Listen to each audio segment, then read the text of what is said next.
La nuit était noire et lourde de promesses, comme si le ciel lui-même était prêt à s'effondrer sous le poids de l'attente. Les lanternes des bâtiments de la petite ville de Saint-Pierre-de-Montfort semblaient trembler dans l'air tiède, projetant des ombres sinistres sur les pavés humides. C'était comme si la ville elle-même était soumise à une épreuve, comme si le sort était sur le point de se prononcer. Et puis, comme si le temps lui-même s'était arrêté, les portes de l'église Saint-Pierre s'ouvrirent avec un grincement. Les voix des fidèles, les chants, les prières, tout s'était tu. Le silence était si profond qu'il semblait palpable, comme si l'on pouvait l'effleurer du bout du doigt. Dans l'église, les fidèles s'étaient rassemblés, les yeux levés vers le ciel, attendant le verdict. Les prêtres, les moines, les laïcs, tous semblaient soulevés par une même espérance, une même angoisse.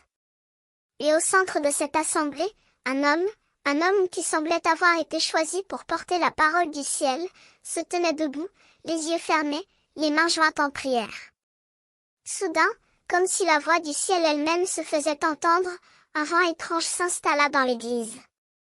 Les lanternes vacillèrent, les voiles des vitraux se mirent à vibrer, et les fidèles se reculèrent, effrayés. Mais l'homme debout ne bougeait pas, ne regardait pas autour de lui, ne faisait pas preuve de surprise. Il savait que le moment était venu.